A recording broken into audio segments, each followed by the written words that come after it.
Digvijay Singh ji, NDTV India से बातचीत करने के लिए आपका बहुत बहुत शुक्रिया। सबसे पहले बात करते हैं, अभी जो आंदोलन खत्म हुआ है, अन्ना का आंदोलन खत्म हुआ, एक अन्ना पार्टी बनने जा रहा है। कांग्रेसी बड़े खुश हैं, मंद मंद मुस्कुरा रहे हैं, बड़े चाव से बोल रहे हैं कि चलो बला टल गई। लेकिन क्या सच में ऐसा है? आप मानते हैं बला टल गई? बला टलने जैसी बात ऐसा नहीं है। विषय गंभीर है। भ्रष्टाचार का मुद्दा जन जन को छूता है, लेकिन भ्रष्टाचार का मुद्दे को जन लोकपाल से ही समाप्त नहीं किया जा सकता। उसके लिए एक समन्वित एक नीति बनाना पड़ेगा, जिसमें कि भ्रष्टाचार के प्रकरणों में जल्दी फैसले होना चाहिए, भ्रष्टाचार को पकड़ने के लिए अभियान चलना चाहिए, और साथ में असेस डिस्प्रपोर्शनेट टू इनकम, इस पर बहुत ध्यान देना चाहिए।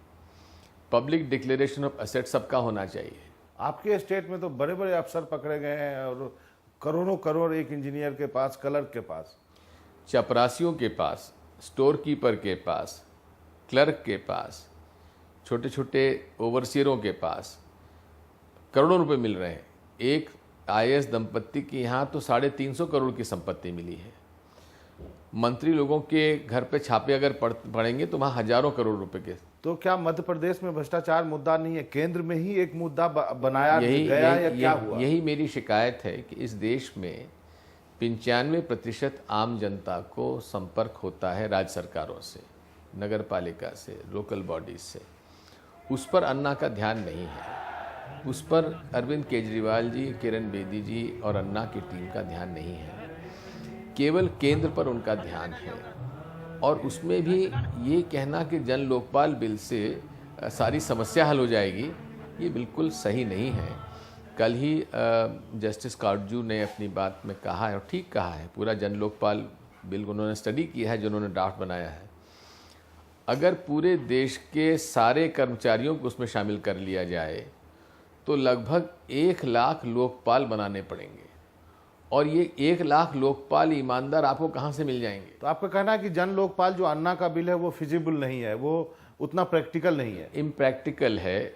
और मैं समझता हूँ कि केंद्र सरकार का जो अनुभव है, मंत्रियों का अनुभव है, उसका ध्यान रखते हुए अन्ना को अपने ड्राफ्ट में बदलाव करने की कोशिश करना चाहिए, और ये अधिकार संसद को है, संसद पे छोड़ देना चाहिए। क्या आप मानते हैं कि टीम अन्ना कांग्रेस विरोधी है इन कैरेक्टर? मैं तो शुरू से सिर्फ कहता आ रहा हूँ कि सब लोग एंटी कांग्रेस लोग हैं। क्या ये बीजेपी के पाले में जाएंगे?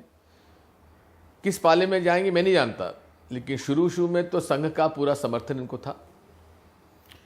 यदि अब ये कोशिश हो रही है कि डॉक्टर एपीजे अब्दुल कलाम, नारायण मूर्ति, इन सब लोगों को जोड़ा जाए, पहला मेरा सवाल है कि जिस ढंग से आंदोलन एकाएक खत्म हुआ, वो आपको समझ में आया क्या क्या हुआ? बात यह है कि इनकी टाइमिंग भी गलत थी।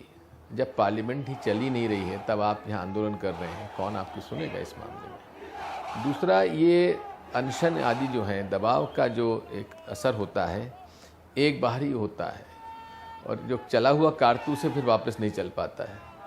इसलिए आप देखेंगे कि बाबरी मस्जिद का आंदोलन, राम आंदोलन एक बार चला, उसके बाद नहीं चल पाया। तो इसकी भी शेल्फ लाइफ होती है किसी भी आंदोलन की।